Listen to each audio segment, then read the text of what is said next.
Welcome and welcome back to my channel viewers. आज हम पढ़ेंगे लर्निंग डिसेबिलिटीज़ को।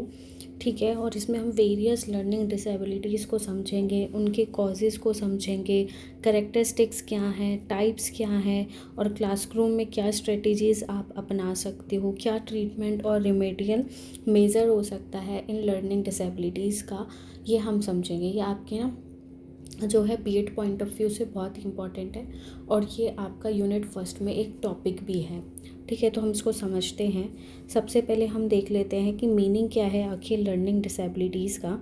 तो लर्निंग डिसेबिलिटीज़ का मतलब क्या होता है कि लर्निंग डिसेबिलिटीज़ आर डिसऑर्डर, ये एक डिसऑर्डर होता है दैट अफेक्ट्स, जो कि अफेक्ट करता है किसको, बच्चे की चाइल्ड एबिलिटी को, लर्न स्पेसिफिक स्किल, मतलब बच्चे की एबिलिटी को ये अफेक्ट करता है in learning of specific reading, writing, speaking, listening, reasoning और मैथमेटिक्स।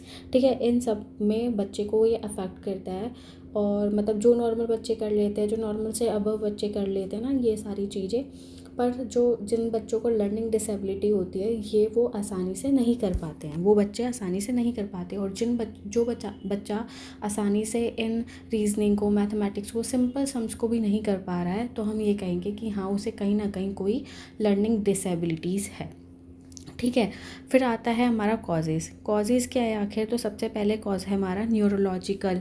ठीक है, जिसमें क्या होता है कि ब्रेन में कुछ डिसफंक्शन हो जाता है, जिसके कारण ये लर्निंग डिसेबिलिटीज़ हो सकती है। सीएनएस प्रॉब्लम हो सकती है। अगर हम जेनेटिक्स व्यू पॉइंट से देखें तो हेरिडिटी एक फैक्टर हो सकता है कि वो हेरिडिटी से ही लेकर आया हो ऐसी कोई लर्निंग डिसेबिलिटीज़ को। ठीक है, प्री नेटल हो सकता है कि पुअर न्यूट्रिशन उसको मिला हुआ हो। ठीक है, इन्फेक्शन हो गया हो, क्या ऐसा भी हो सकता है कि प्रेगनेंसी के दौरान उसकी मदर ने जो है अल्कोहल कंज्यूम किया हो, ड्रग लिया हो। पेरीनेटल हो सकता है कि birth injury, lack of oxygen जो है उसको मिला हो। ठीक है, ये होता है हमारा। ठीक है, पेरीनेटल के टाइम पे। फिर पोस्टनेटल में क्या होता है कि हेड इंजरी हुई हो, ब्रेन इन्फेक्शन हुआ हो, माल न्यूट्रिशन की कमी हो, तो ये हो सकती है हमारी जो हम लर्निंग डिसेबिलिटीज़ है। ठीक है, और इन्वायरमेंटल भी एक कारण होता है लर्निंग डिसेबिलिटीज़ के होने का, जिसमें पुअर लर्निंग इन्वायरमेंट होता है, स्ट्रेस होता है और लैक ऑफ स्टिमुलेशन होता है। तो इन सभी कारण से ये सारे हमारे कॉजेज़ हो गए हमारे किसके, हमारे लर्निंग डिसेबिलिटीज़ के। आई होप अभी तक आपको जो मैंने बताया वो समझ में आया होगा। उसके बाद क्या आता है कि हम ये समझेंगे कि करेक्टरिस्टिक्स क्या होती है। क्या समझेंगे कि करेक्टरिस्टिक्स और सिम्टम्स क्या है हमारे किसके, लर्निंग डिसेबिलिटीज़ के। तो सबसे पहला जो है वो फिज़िकल वाला हम समझते हैं कि इसमें क्या होता है, पुअर मोटर कोऑर्डिनेशन होता है। बच्चों की जो मोटर स्किल्स हैं उनका भी अभी डेवलपमेंट ये लगा लो कि बहुत बहुत पुअर होता है, कि कर ही नहीं पाते हैं वो। ठीक है, क्लमजी रहते हैं, ऑकवर्ड मूवमेंट्स होते हैं कि चल रहे हैं और गिर रहे हैं, चल रहे हैं और गिर रहे हैं। ठीक है, बोन्स भी बहुत ऐसी लगती है कि वीक सी है। तो मतलब ऑकवर्ड मूवमेंट्स होते हैं। Physically normal in other ways, मतलब फिजिकली एबनॉर्मल से लगते हैं वो। ठीक है, और ये हमारे किसके, लर्निंग डिसेबिलिटीज़ के फिज़िकल के क्या है, सिम्टम्स है कि आप कैसे फिज़िकली किसी बच्चे को समझ सकते हो कि उसे कहीं ना कहीं कोई लर्निंग डिसेबिलिटी है। फिर अगर हम कॉग्निटिव में देखें तो कॉग्निटिव में क्या होता है कि डिफ़िकल्टी होती है किसी भी काम को ऑर्गेनाइज करने में, पुअर मेमोरी होती है, वो अच्छे से जो इंस्ट्रक्शंस होते हैं उनको फॉलो नहीं कर पाते हैं, लो प्रॉब्लम सॉल्विंग एबिलिटीज़ होती है, कन्फ्यूजन होती है लेफ़्ट और राइट में, कि उनको समझ नहीं आता लेफ़्ट और राइट डायरेक्शन कौन सा है, इसमें उनको दिक्कत हो जाती है। ठीक है, फिर अगर हम देखें तो एजुकेशनल में क्या दिक्कत होगी, एक सेकेंड, है ना। तो हम देखेंगे कि एजुकेशनल में क्या दिक्कत होगी,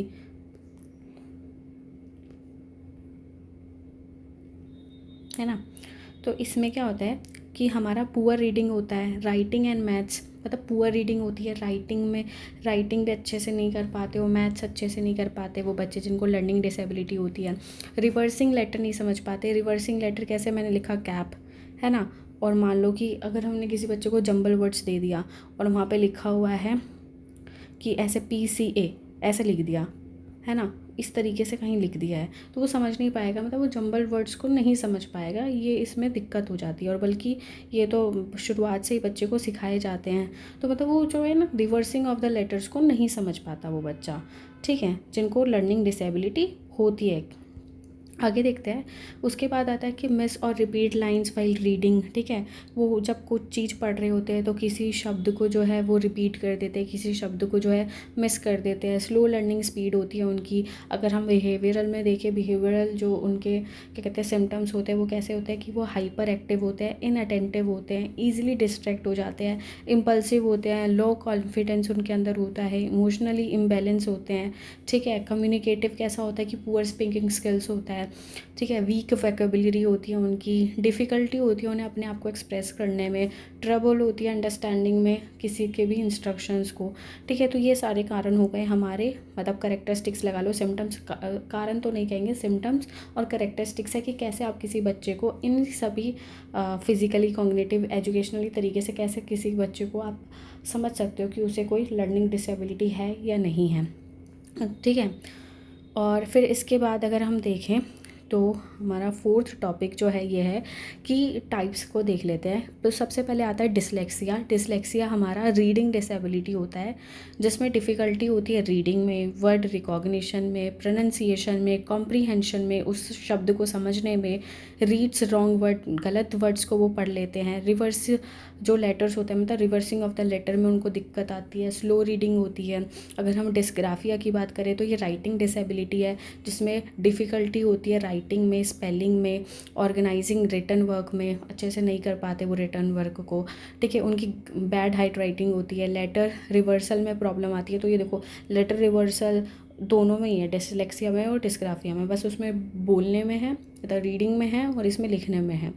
फिर स्लो राइटिंग होती है। डिसकैलकुलिया में हम कह सकते हैं मैथमेटिक्स डिसेबिलिटी है, जिसमें डिफ़िकल्टी होती है नंबर्स में, कैलकुलेशन नहीं कर पाते बच्चे, मैथमेटिकल कॉन्सेप्ट्स को नहीं समझ पाते, इवन जो सिंपल सम्स होते हैं वो भी वो नहीं कर पाते, उन्हें पुअर काउंटिंग स्किल उनके अंदर होती है।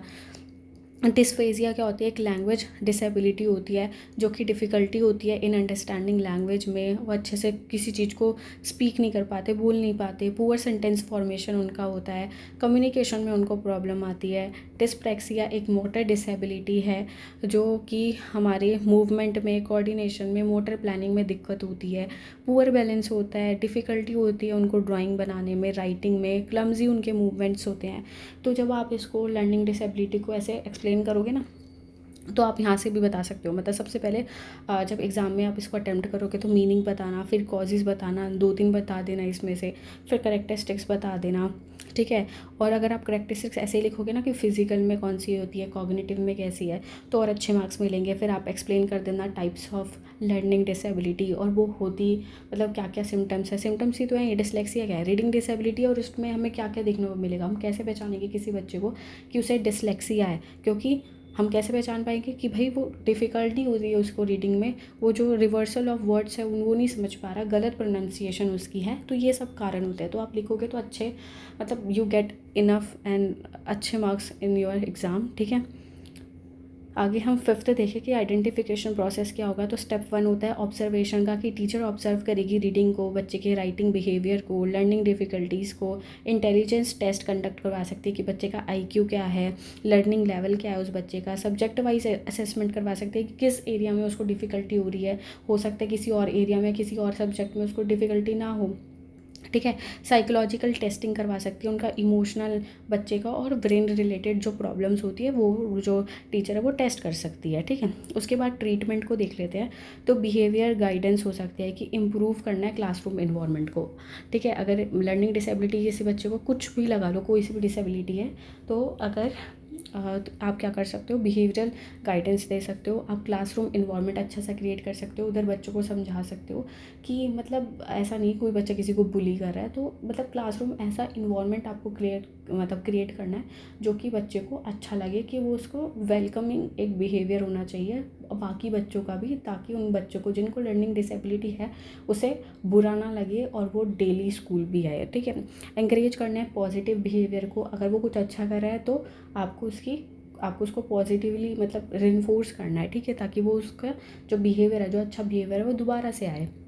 फिर कॉग्निटिव बिहेवियर मॉडिफिकेशन होता है कि रिड्यूस करना है बच्चे की एंजाइटी को, स्ट्रेस को, इम्प्रूव करना है उसकी स्टडी हैबिट्स को, सेल्फ कंट्रोल को, फोकस करना है उनके प्रोसेस को, ना कि उनके फाइनल आंसर को, ठीक है। अब कुछ अडेप्टिव टीचिंग मेथड्स है जो आप कर सकते हो। अगर किसी बच्चे को रीडिंग रेमेडीज़ देनी है तो आप उन्हें फोनिक्स मेथड सिखा सकते हो, रिपीटेड रीडिंग सिखा सकते हो, सिंपल वर्ड प्रैक्टिस सिखा सकते हो, यूज़ ऑफ रीडिंग एड्स का इस्तेमाल करके आप बच्चों को सिखा सकते हो, ठीक है। मतलब इम्प्रूव कर सकते हो उनकी, मतलब वो डिसलेक्सिया है तो आप ये सारी चीज़ें अपना सकते हो ताकि उसकी जो डिसलेक्सिया, जो वो लर्निंग डिसेबिलिटी है, वो कहीं हद तक कम हो जाए या ख़त्म ही हो जाए। फिर राइटिंग रेमेडीज़ क्या होती है कि राइटिंग चेकलिस्ट हो गई, मतलब राइटिंग रेमेडीज़ किसी बच्चे को देनी है तो राइटिंग चेकलिस्ट करवाओ उनसे, इम्प्रूव करवाओ उनकी हेड राइटिंग को, स्पेलिंग प्रैक्टिस करवाओ उनसे, कंप्यूटर का इस्तेमाल करवाओ उनसे, ठीक है। उसके बाद मैथ्स रेमेडीज़ कैसी होगी कि स्टेप बाय स्टेप टीचिंग हो, कंक्रीट एग्जाम्पल्स हो, एक्स्ट्रा प्रैक्टिस टाइम दो बच्चे को, और ब्रेक करो टास्क को इनटू अ स्मॉलर स्टेप्स। उसके बाद हमारा आता है कि क्लासरूम स्ट्रेटजीज़ कैसी हो सकती है कि give short and clear instruction, बच्चों को छोटे और क्लियर इंस्ट्रक्शंस दो, टीचिंग एड्स का इस्तेमाल करो, विजुअल सपोर्ट्स का इस्तेमाल करो, प्रेज़ करो, रिवॉर्ड करो बच्चों को, उनको अगर किसी बच्चे को कोई लर्निंग डिसेबिलिटी है तो उनको प्रोवाइड करो एक्स्ट्रा टाइम, और ग्रुप एक्टिविटीज़ को एंकरेज करो पार्टिसिपेशन एंड कॉन्फिडेंस को भी। तो यही सब था आपका लर्निंग डिसेबिलिटी के अंदर। आई होप आपको समझ में आया होगा, और एक तरीके से ये मेरे माइंड में आपके लिए बनाया है, तो होपफुली आपको ये अच्छे से हेल्प करेगा और आपको इन द एग्ज़ाम टाइम भी हेल्प करेगा कि आप अच्छे से इसको गो थ्रू करके चले जाओ। और मतलब इतना आपको या मतलब होता है ना, माइंड में होता ही किसके लिए कि तुरंत एकदम से सारी की सारी जो चीज़ है वो रिवाइज़ हो जाए। तो आप यहाँ से एक स्क्रीनशॉट जो है इसका ले सकते हो, ठीक है। आप स्क्रीनशॉट ले सकते हो। ओके ओके, तो thank you so much for watching this.